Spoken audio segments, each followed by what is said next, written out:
Então, caros amigos do CISECO, nós estamos realizando uma nova entrevista no contexto da série Pandemia e Produção de Sentidos.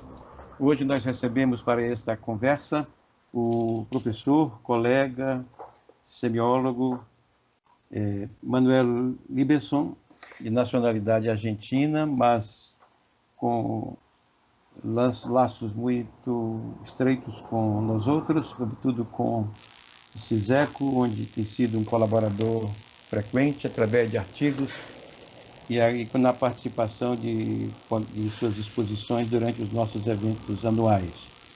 O Manuel não poderia estar ausente dessa nossa interação e nós vamos conduzi-la através de questões em torno desse tema e aspectos que derivam dessa problemática. Antes, porém, eu registro algumas rápidas linhas sobre o perfil do nosso entrevistado.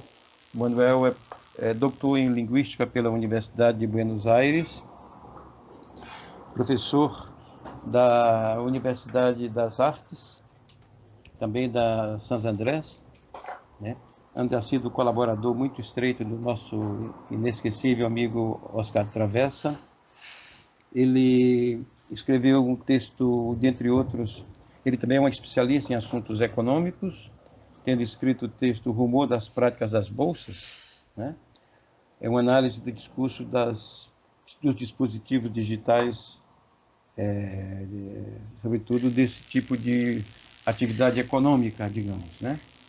Também ele é professor na área de teorias da semiótica, teorias semânticas, em análise de discurso, escreveu textos sobre tratamento qualitativo de dados em ciências sociais e também trabalhou muito questões relacionadas com perspectiva para a mediação da análise e planejamento via internet. Quer dizer, ele já faz aí uma interação da internet com uma problemática metodológica do ponto de vista dos interesses das ciências sociais. E temos muito prazer em recebê-lo, Manuel, porque, como eu dizia, eu creio que você traz questões importantes do ponto de vista das suas observações. E nós começaríamos esse encontro lhe perguntando, digamos, o que a pandemia, digamos, pode ou tem tensionado os estudos de semiótica e de análise de discurso nesse contexto do seu desenrolar. Como é que você, como um observador desse fenômeno e um analista de discurso e estudioso de semiótica, vê pistas que geram comentários analíticos de um lado e também outras pistas que podem desencadear pesquisas, etc. Bueno, muchas gracias por la pregunta, muy interesante. Yo creo que mucho más allá de la tragedia que implica una pandemia, creo que para las ciencias sociales y para los estudios semióticos, fenómenos como estos y ser presentes como observadores de fenómenos como estos es como una especie de regalo que nos ha llegado porque realmente ponen en evidencia revoluciones en los modos de comunicar, es decir, nos obligan a replantear y a repensar el modo en que nos subjetivamos en los vínculos a partir de modificaciones comunicacionales severas, radicales, que en líneas generales se dan de un modo muchísimo más escalonado, más progresivo. La pandemia lo que hace es prontamente radicalizar, ¿no?, el fenómeno comunicacional y elementos muy precisos, ¿no? En primer lugar, a mí me llama la atención cómo un fenómeno que en principio podríamos denominar del orden de lo biológico o de una naturaleza que excede, digamos, el ámbito de la comunicación, rápidamente, ¿no?, se traduce en un fenómeno comunicacional, ¿no? Es decir, cómo la pandemia enseguida, para poder ser abordada como un fenómeno de lo real, ¿sí?, implica rápidamente una traducción en fenómenos comunicacionales muy diversos y muy radicales, en el sentido de que automáticamente se modifican las condiciones de supervivencia comunicacional. En ese sentido, es la comunicación como medio de supervivencia, es decir, nos pone en contacto nuevamente con la trascendentalidad que tiene la comunicación para constituirnos como Homo sapiens y para sobrevivir. Y en este punto, ¿no?, creo que esta modificación ha sido muy crítica para algunas personas que se han quedado muy solas, muy aisladas, muy distantes, y una oportunidad para otras para poder desarrollar a la distancia una infinidad de posibilidades de comunicación, para aprender, para jugar, para participar de grupos. Es decir, se modificaron estas condiciones de comunicación y en el medio se abrieron muchas posibilidades y también se generaron muchas crisis. Pero tiene que ver con un fenómeno de supervivencia y adaptación, algo de lo que tanto, ¿no?, hablaba Verón, de lo que tanto hablaba Traversa, ¿no?, en este fenómeno antropológico que modifica las condiciones de producción y las condiciones de recepción de los discursos. Y en este sentido, la naturaleza de los vínculos y de los cuerpos también se modifica, ¿no? También se modifica.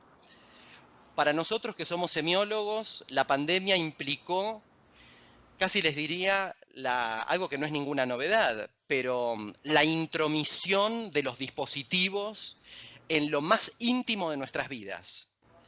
Porque si bien, por supuesto, ya teníamos el celular, ya hablábamos por WhatsApp, ya nos comunicábamos por Internet, ahora la experiencia de vida comenzó a pasar de manera continua a través de una pantalla. Aprendemos a través de una pantalla, enseñamos a través de una pantalla, vendemos a través de una pantalla, atendemos pacientes a través de una pantalla, hacemos política a través de una pantalla, hacemos teatro, deportes, gimnasia a través de una pantalla. ¿Qué implica eso? Bueno, bien, para un observador cualquiera, uno verá automáticamente que desde el punto de vista semiótico se pone en juego una noción fundamental tan trabajada por autores fundamentales: la distancia.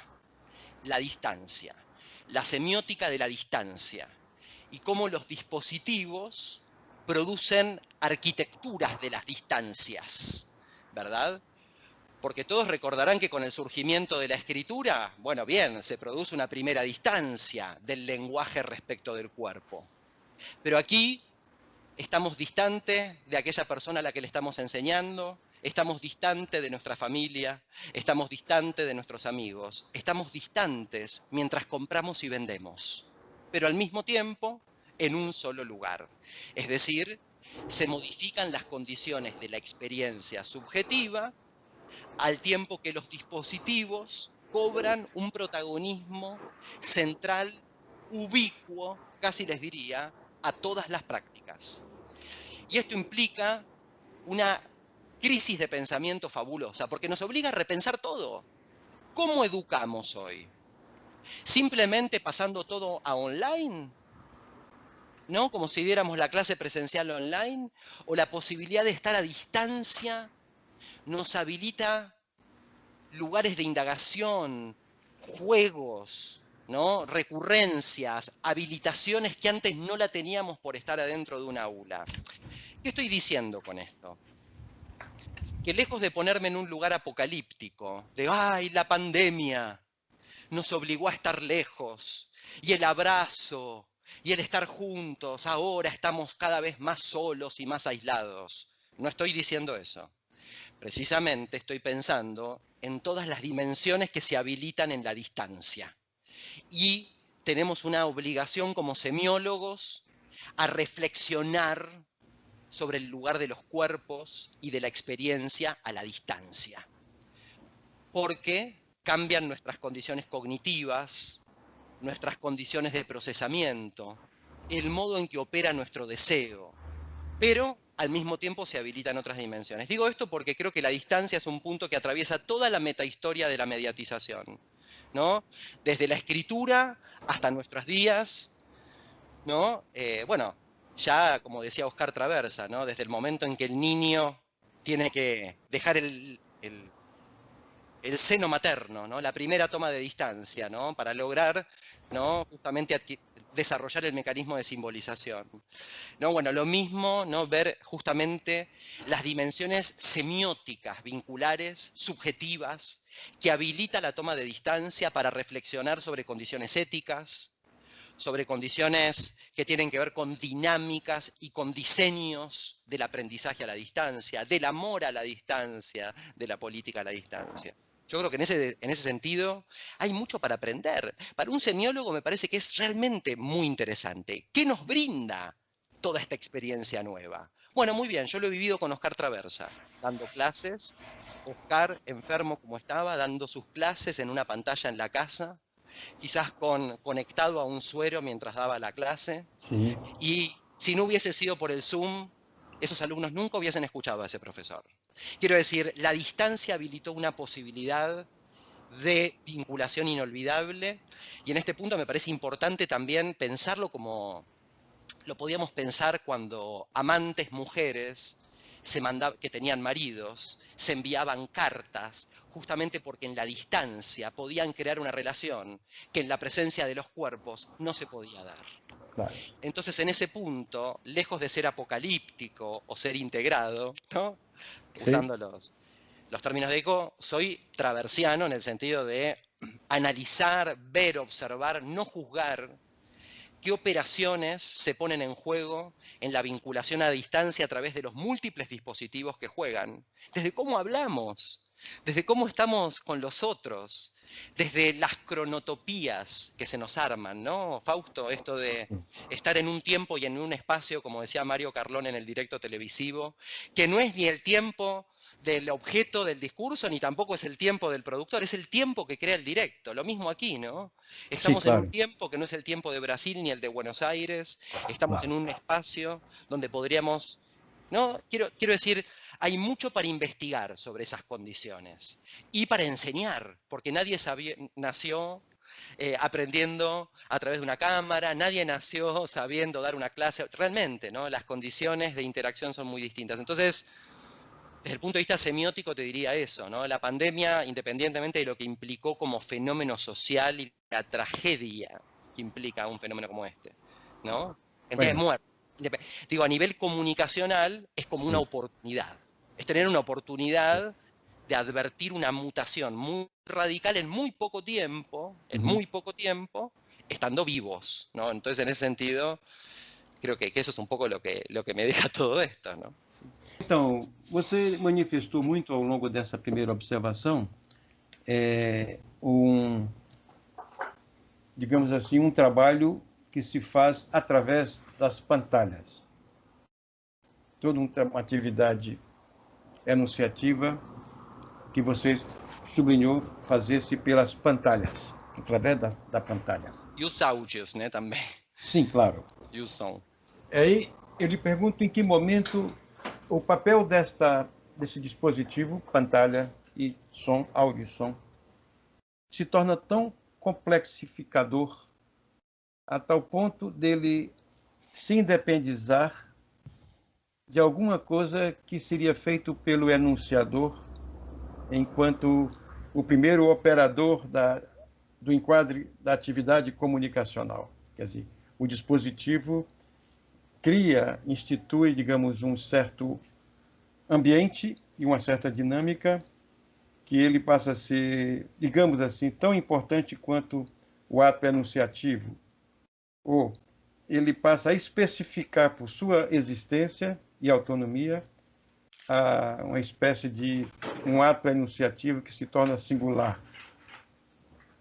Claro, y eso me parece fundamental, porque al mismo tiempo es la estructura que permite justamente la apropiación singular dentro de ese dispositivo, ¿no? O sea, la posibilidad de ser sujeto en ese dispositivo a partir de las condiciones estructurantes. Y eso me parece clave porque no tiene que ver con pantalla o audio en términos de soporte, ¿no? No estamos Aham. hablando de soportes, estamos hablando de configuraciones enunciativas que toman lugar a partir de la utilización de determinadas técnicas que están combinadas de determinada manera, ¿verdad?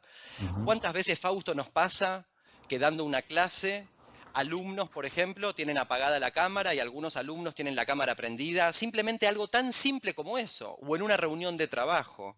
Cuando uno, si estuviese dando una clase presencial, estaría absolutamente en control, por así decirlo, de la función fática de la comunicación, a partir justamente de advertir desde el contacto visual, ¿no? La conexión, el feedback, cómo se reconfigura, por ejemplo, el control de la interacción del emisor, cuando del otro lado tenemos una cámara apagada y alguien que puede estar escuchando, no escuchando, tomándose un baño, como me ha pasado a mí dando un curso de ingreso, que sin querer se prendió la cámara y estaban tomando. Quiero decir, el control de la interacción, fíjate vos hasta qué punto cobra protagonismo el dispositivo en las condiciones de la interacción que se facilitan. Ahora bien, ¿eso implica que uno no puede aprovechar esas condiciones para lograr también efectos interesantes? Por supuesto que sí.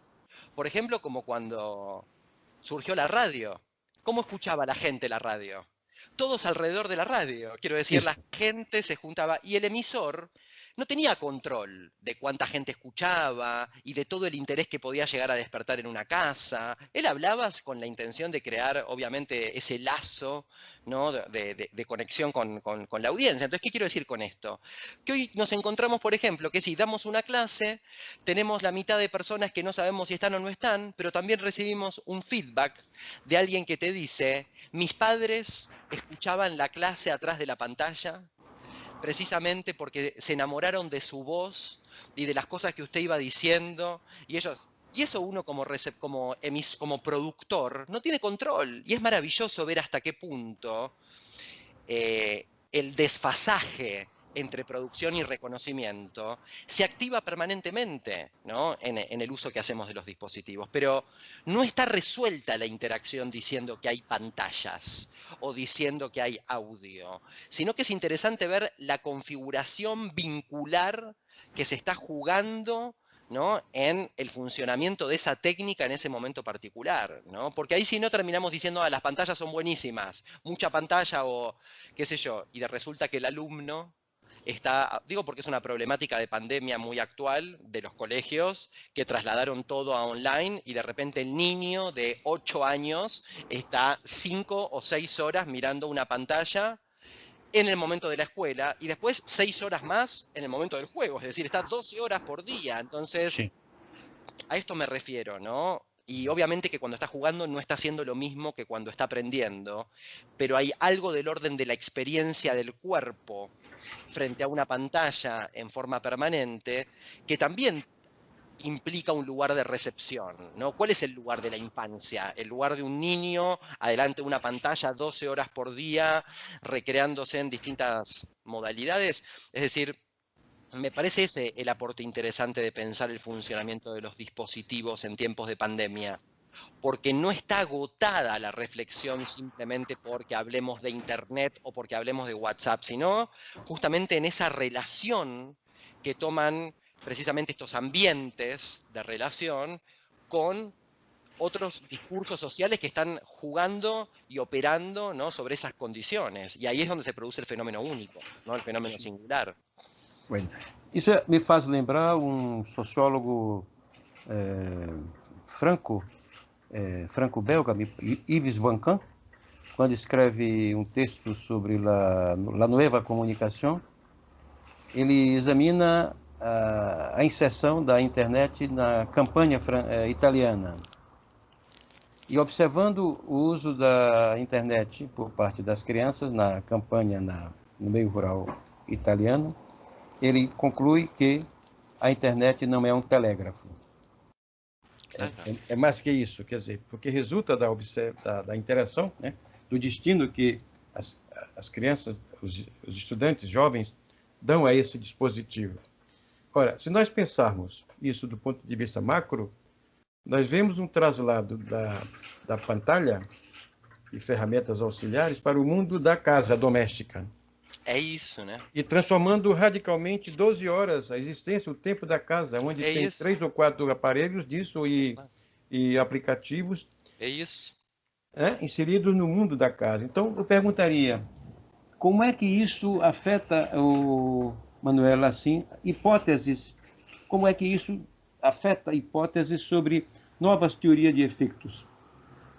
Não efeitos no sentido de os efeitos comportamentalistas, do ponto de vista funcionalista e comportamentalista, mas efeitos de uma resultante de uma interação outra que se hace com complexidade e que reúne muitos elementos que as teorias causalistas não levaram em conta. Quais são assim teus rasgos hipotéticos acerca de novas pistas de estudo sobre efeitos desse contexto? En primer lugar, me parece que es una línea de investigación muy interesante el pensar el funcionamiento de la mediatización en el espacio íntimo y privado, no en el espacio de lo público, que es donde habitualmente lo analizamos, en la televisión, en los diarios, ¿no? Sino en la casa. Porque ahora tenemos la oportunidad, ¿no?, de observar, porque a todos nos pasó, ya no es uno que está conectado, no, estamos todos, toda la sociedad está en su casa hiperconectada. Y también viviendo el ejercicio del poder. El poder en el sentido de, obviamente, el sometimiento de los cuerpos a ciertas prácticas que son casi irrenunciables, como, ok, hoy se instala el home office, como le dicen, ¿no? El work from home. Pero en definitiva es estar como você está falando, 8 horas na casa, todo dia no computador, mas depois tem 4 crianças lá que tem que ir colégio, escola, tem tudo lá, hiperconexão, internet, 4 computadores, ¿no? Entonces, ahí creo que lo que ocurre con todo eso es que hay un espacio para investigar, y creo que es una línea de investigación concreta, en reconocimiento, algo que Verón tanto nos pedía, ¿no? Pero reconocimiento en este sentido, ¿no? Que, de alguna manera, qué rutinas experienciales, vinculares, interaccionales surgen, aparecen y se consolidan a partir de esta integración de dispositivo con vida íntima.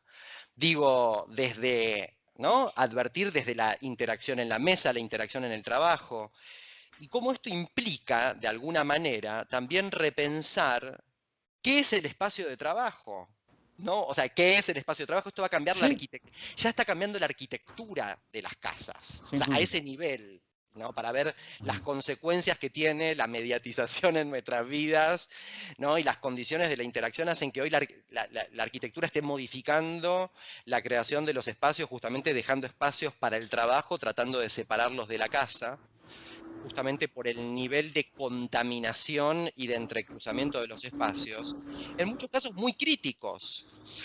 Creo que en este sentido hay como todo un trabajo para antropología de los hogares, ¿no? O sea, es un trabajo de antropología de los hogares que tenga en cuenta la línea de la teoría de la mediatización. O sea, hoy no se puede hacer una antropología. Sería una especie de una interacción entre dos ángulos de perspectivas. Fantástico es eso, ¿no? Porque tiene que ver con un poco lo que hacía la etnometodología, ¿no? El analizar nuevas modalidades de conducta que ni conocemos. Nos tenemos que empezar a sorprender porque tenemos experiencias en las casas, pero debe haber un mundo de posibilidades que los medios hoy están habilitando en los hogares y de imposibilidades, ¿no?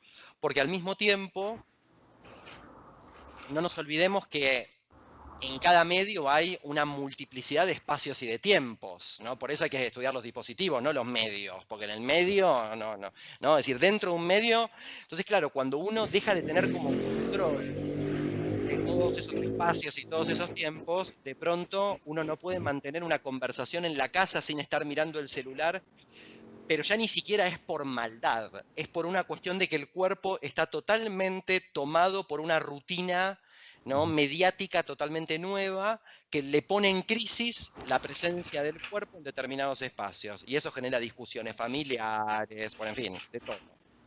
Pero creo que hay mucho para hacer sobre eso, sobre todo también para entender cómo se usan, ¿no?, todos estos dispositivos, qué lugar se les da, etcétera, etcétera, ¿no?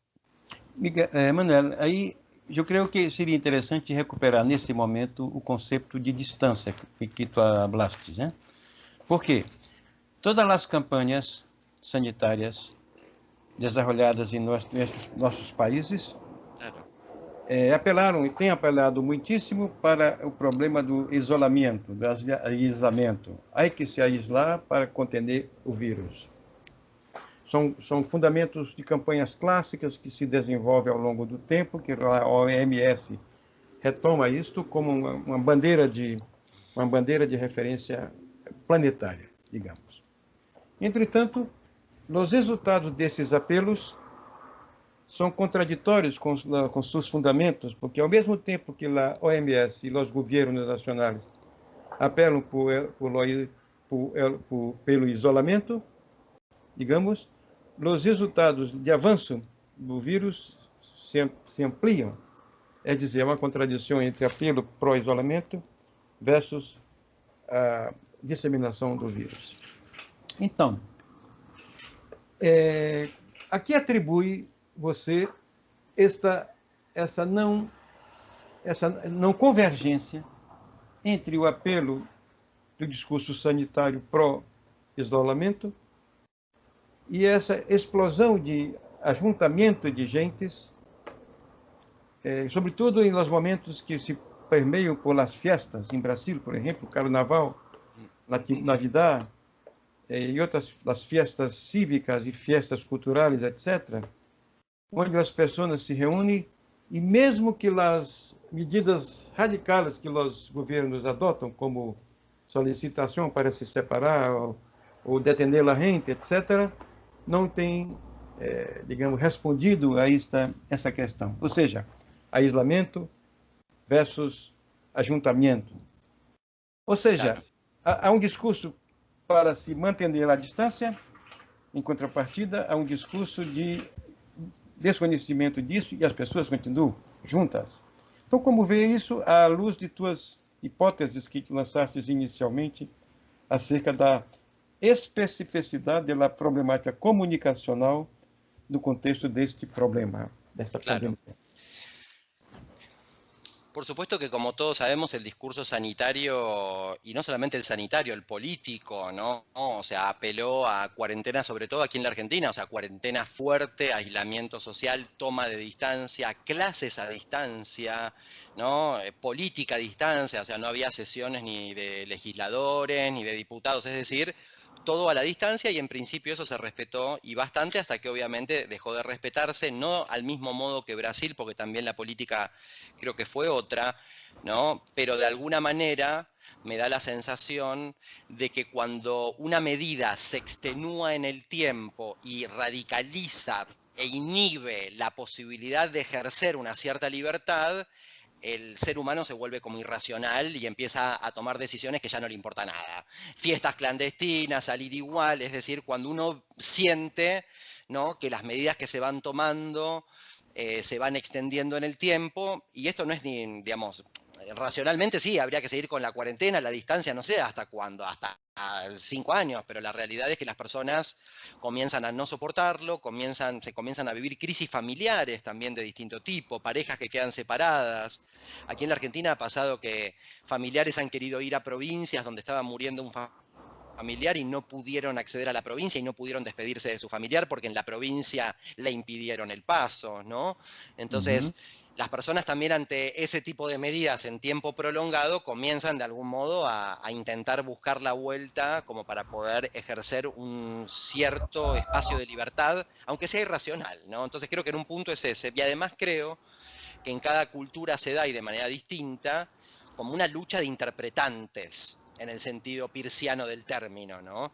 Y en el sentido más semiótico, de interpretantes me refiero a hasta qué punto el discurso de la ley sanitaria le gana al discurso folclórico, ¿no? Hasta qué punto logra imponerse la racionalidad médica al discurso, ¿no?, carnavalístico, ¿no? Entonces, en ese sentido, y como vos muy bien sabés, Fausto, los discursos, y esto ya lo decía Foucault hace mucho tiempo, producen efectos en los cuerpos concretos, ¿no?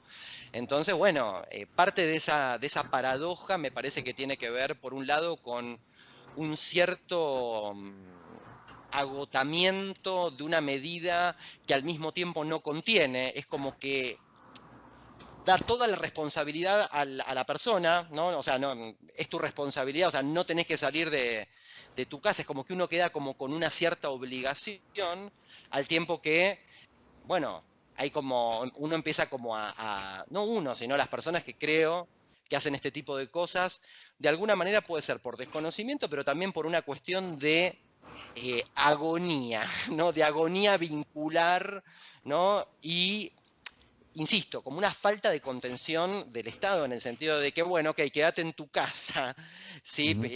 Y como si, viste, uno cometiera un delito saliendo a la calle, porque aquí te pedían permisos, y uno ve lo que pasa en Australia, donde la gente está en la calle y la gente hace las cosas, pero también hicieron un aislamiento, ¿no? Entonces también es interesante ver, ¿no?, cómo se fue manejando esa experiencia de aislamiento, las medidas que se tomaron y cómo también en cada sociedad hay interpretantes que le ganan a otros. Hay sociedades que están muy habladas por el interpretante de la ciencia, muy habladas. O sea, la ciencia dice, se hace lo que dice la ciencia. En Isto. otras no.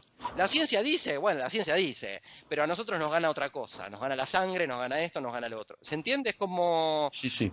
Hay como una lucha de terceridades ahí. Y para que una le gane a la otra y revierta un cierto efecto en la cabeza, de alguna manera tiene que haber mucho más que una medida que te cree una obligación a vos como ciudadano, ¿no? Porque cuando te crean una obligación, te crean una culpabilidad. Entonces uno empieza a ser culpable por salir de la casa y es culpable, ¿no? Entonces creo que ahí es muy delicada la situación, ¿eh? Creo que esto puso muy en evidencia hasta qué punto también, cuando de salud se trata, la fuerza pública es total. O sea, el Estado puede hacer cualquier cosa cuando se trata de la salud. Todo el mundo queda en la casa. O sea, solamente en cuestiones de salud, creo que todos acatamos una orden como la hemos acatado ahora, ¿no? Decime si no. Si te hubiesen dicho hay un contagio cada 3 personas, habría personas directamente con Itacas en la calle. O sea, a ese nivel, ¿no? Sim, sim, Como es, claro. como es una cada no sé cuántos, todavía eso no, ¿no? Es decir, es interesante cómo en la medida en que el discurso sanitario, ¿no?, se pone como más cerca de la muerte, ahí la fuerza pública se intensifica y cómo, ¿no? También es interesante ver esa relación, ¿no? ¿Crees que cree que esse paradoxo pode ser explicado à luz da teoria da circulação, conforme Veron trabalha, quando disse que é uma problemática de convergência, que é uma problemática de oferta, pero não se sabe o que a gente acha com isto, do ponto de vista de bifurcações. Total. Colectivos. Una semiótica de los colectivos a partir justamente de los posicionamientos, si se quiere, políticos que se van asumiendo, ¿no?, frente a los distintos hitos de la pandemia, ¿no? ¿No es muy interesante eso? Todos estamos de acuerdo que hay un virus que contagia de cierta manera, que mata, etcétera, etcétera. Ahora, frente a eso, en la medida en que se transforma en signo, están los que piensan que es una manipulación de China, Estados Unidos y Europa, y entonces aparecen las teorías conspirativas, ya todos las conocemos. Luego aparecen los biologicistas explicando, luego aparecen, ¿no? Es decir, es muy interesante ver los antivacunas. Ahora apareció toda la línea antivacuna. Sim, aqui tem muito aqui. La Há muitas vacuna, sí. leituras. Entonces es muy interesante ver cómo a medida que aparece un nuevo signo asociado a la continuidad comunicacional de la pandemia, la constitución de colectivos es así como abrumadora. A mí esa cuestión de la semiosis es increíble, ¿no? Porque uno diría, bueno, en una cuestión de salud estamos todos de acuerdo. ¿Qué? O sea, Não é nada, unanimidade. de nada, o sea, de nada, o sea, es interesante eso. Uma questão mais específica diante disto, crees que a gente que maneja a comunicação não tem uma qualificação, digamos, onde essa problemática mais analítica, essa problemática mais vinculante, poderia, uma vez que a gente da comunicação não maneja essa problemática de um ponto de vista antropológico e comunicacional distinto, é impossível pensar uma outra campanha de comunicação? O que pensas tu disso? Quer dizer, como pensar campanha? Compreendes a palavra campanha de comunicação? As campanhas publicitárias, sim. Que campanha outra se poderia se fazer com outros pressupostos e outro tipo de apelos, que não sejam esses apelos automatizantes ou causalistas, por exemplo? Né?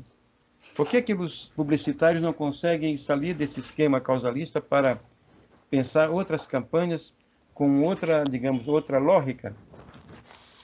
Y sí, porque bueno, qué sé yo creo que ahí, viste, se necesita mucho de... Ahí no tengo una respuesta firme para darte, ¿no? Pero realmente el modelo conductista de la comunicación, de decir, tomá distancia, usá barbijo y que todo el mundo lo va a usar, realmente es muy pobre, ¿verdad? Es decir, apelar a un modelo tan unidireccional y demás. Yo creo que esto hay que trabajarlo desde las escuelas. Lo que pasa es que hay una complejidad institucional que se tiene que poner en juego y la verdad que no existe, al menos en la Argentina, cada escuela tiene su protocolo distinto, una de la otra, entonces no hay un protocolo que a veces articule escuelas con otras, unas Aqui empiezan en também. una fecha, otras en otras, unas online, otras mixtas, otro... Entonces también empieza a ser como complicado el poder generar como una concientización de algo desde un punto de vista integrado cuando cada cual medio que hace un poco lo que se le ocurre, ¿no? Exatamente. Y sobre la marcha. Eso es un poco lo que a mí me da la sensación. Lo que sí creo es que el lugar para trabajar esto es la educación, pero 100%, o sea, en las instituciones educativas, ¿no? La reflexión sobre el cuerpo de los demás, sobre las enfermedades, sobre los dispositivos, sobre la experiencia. ¿Quién lo va a hacer? ¿Los publicitarios? No, claramente que no.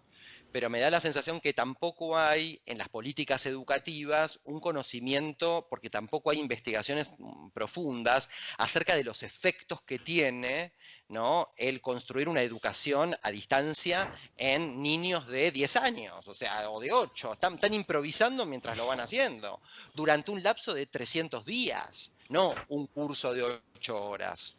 Entonces, los profesores van tomando decisiones muy rudimentarias, ¿no? Al momento de dar sus clases. Lo que quiero decir es que bueno, no resulta sencillo estar dúctil, digamos, con toda la tecnología a la mano cuando uno tampoco ha sido formado ni capacitado en eso, ¿no? Claro, claro que sim. Hay mucho para aprender, ¿no? Hay mucho para investigar y mucho para Sim. aprender para poder realmente generar políticas que aborden las problemáticas de la prevención, de la educación, desde un ámbito de mayor racionalidad, ¿no? De mayor reflexividad.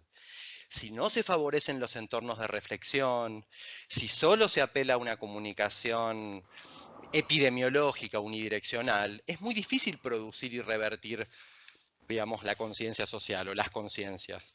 Tu crees que em Argentina já se hace debate reflexivo acerca desses outros cenários possíveis, sobre o qual teu diagnóstico e tuas reflexões enfatizam? Já há algo de novo se debatendo, se refletindo aí?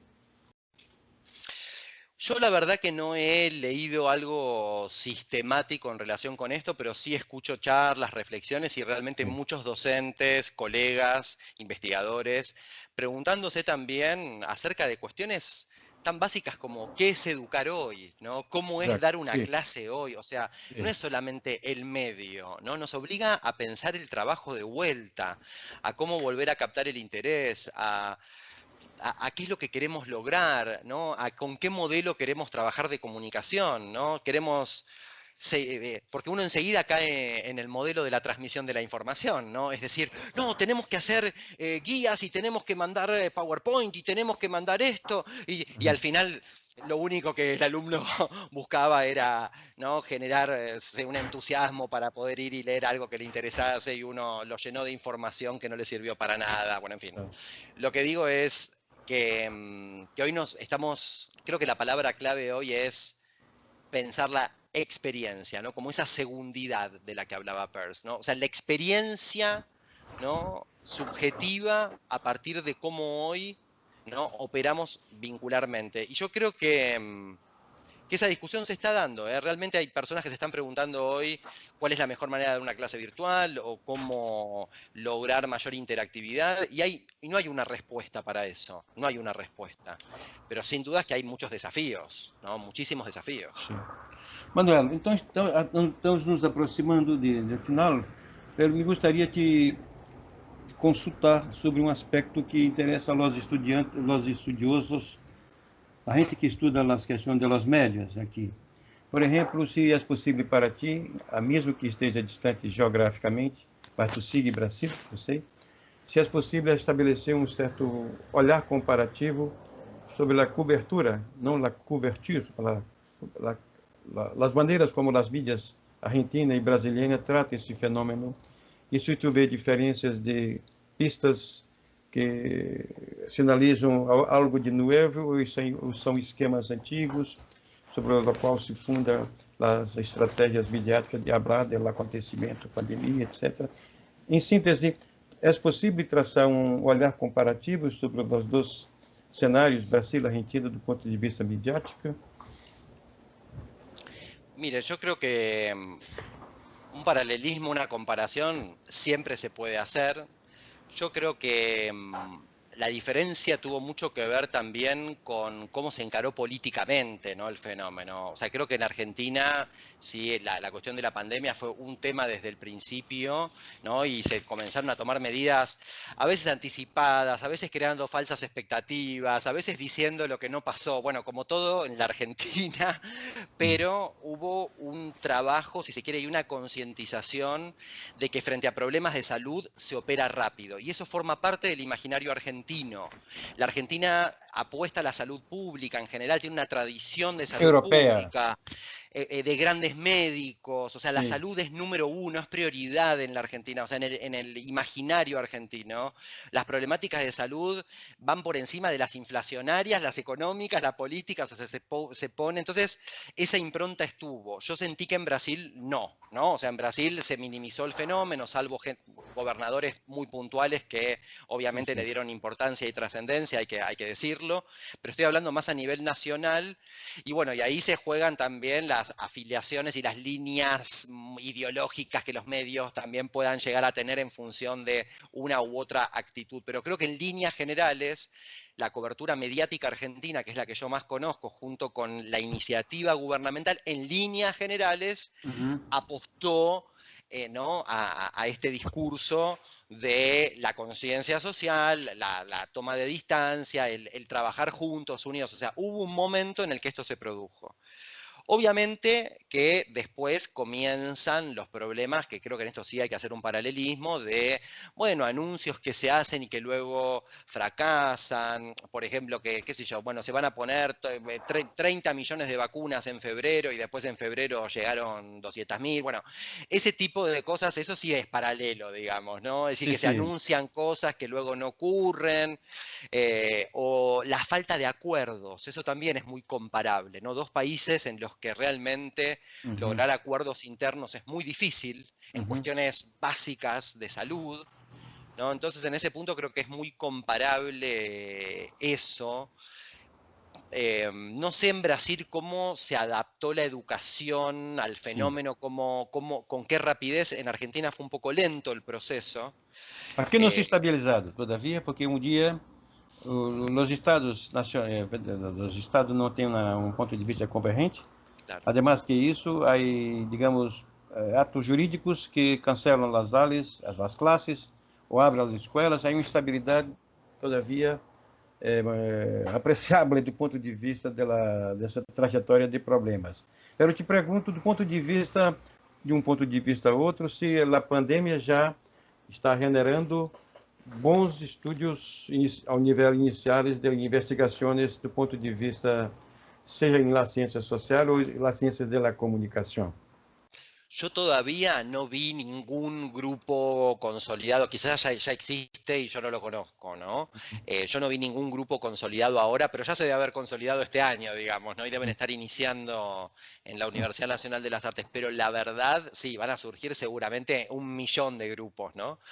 A mí me interesa mucho tomarlo como un fenómeno dentro de lo que es nuestra línea de investigación con Sergio Ramos, que tenemos nuestro grupo claro.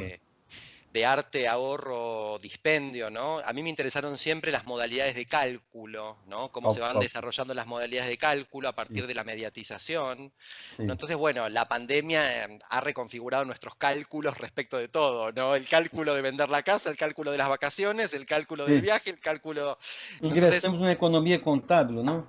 Exacto. Não, outra coisa. Entonces, a mí siempre yo trabajo sobre esa dimensión y la pandemia es un punto, pero no somos un grupo consolidado a partir de pandemia. Pero seguramente debe haber y tiene que haber. Esa es una deuda que tengo pendiente y voy a volver a vos con algún dato Sí, sobre claro. eso.